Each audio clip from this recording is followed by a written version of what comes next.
दिन और रात। बहुत समय पहले की बात है, जब सृष्टि की शुरुआत ही हुई थी।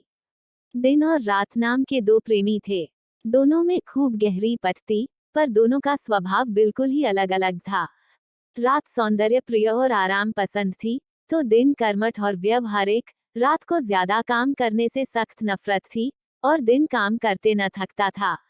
रात आराम करना, सजना संवरना पसंद करती थी, तो दिन हरदम दौड़ते भागते रहता।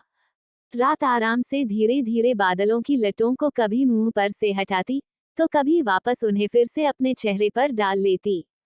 कभी आसमान के सारे तारों को पिरोकर अपनी पायल बना लेती, तो कभी उन्हें वापस अपनी छूना पर टांक लेती। लेटी लेटी घंटों बहती नदी में चुपचाप अपनी परछाई देखती रहती। कभी चंदा सी पूरी खिल जाती, तो कभी सिकुड़कर आधी हो जाती। दूसरी तरफ बौखलाया दिन लाल चेहरा लिए हाँफता पसीना बहाता, हर काम जल्दी जल्दी निपटाने की फिक्र में लगा रहता। आमने सामने पड़ते ही दिन और रात में हमेशा बहस शुरू हो जाती। दिन कहता काम ज्यादा जरूरी है और रात कहती आराम। दोनों अपनी अपनी दलीलें रखते, समझने और समझाने की कोशिश करते, पर किसी भी नतीजे पर न पहुंच पाते।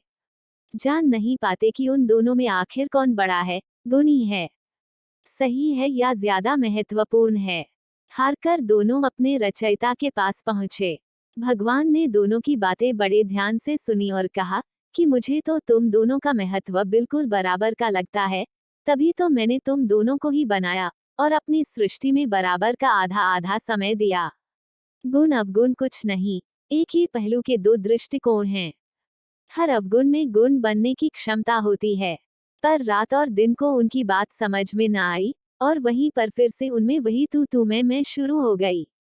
हारकर भगवान ने समझाने की बजाय थोड़े समय के लिए रात को दिन के उजाले वाली चादर दे दी, और दिन को रात की अंधेरे वाली, ताकि दोनों रात और दिन बनकर खुद ही फैसला कर सकें। एक दूसरे के मन में जाकर एक दूसरे का स्वभाव और जरूरतें समझ सकें, तकलीफ और खुशियां महसूस कर पाएं, और उस दिन से आज तक सुबह बनी रात जल्दी जल्दी अपने सारे काम निपटाती है, और रात बने दिन को आराम का महत्व समझ में आने लगा है। अब वह रात को निठल्ली और आलसी नहीं कहता, बल्कि थकने पर खुद भी आराम करता है। सुनते हैं, अब तो दोनों में कोई बहस भी नहीं होती। दोनों ही जान जो गए हैं कि अपनों में छोटा या बड़ा कुछ नहीं होता। इस दुनिया में कोई भी व्यक्ति कम या ज्यादा महत्वपूर्ण नहीं। सबके अपने अपने काम हैं, अपनी अपनी योग्यता और जरूरतें हैं। जीवन सुचारू और शांतिमय हो, इसके लिए काम और आराम दोनों का ही होना जरूरी है। आराम के बिना काम थक जाएगा, और काम के बिना आराम परेशान हो जाएगा। अब दिन खुशी खुशी सूरज के संग आराम से कर्मठता का संदेश देता है। जीवन पथ को उजागर करता है, और रात चंदा की चांदनी लेकर घर घर जाती है, थकी हारी दुनिया को सुख शांति की नींद सुलाती है। हर शाम सुबह वे दोनों आज भी अपनी अपनी चादर बदल लेते हैं, प्यार से गले मिलते हैं। इसीलिए तो शायद दिन और रात के वह संधे पल, जिन्हें हम सुबह और शाम के नाम से जानते हैं, आज भी सबसे ज्यादा सुखद और सुहाने लगते हैं। कौन जाने यह विवेक का जादू है, या संधि और सद्भाव का, या फिर उस संयम का जिसे हम प्यार से परिवार कहते हैं।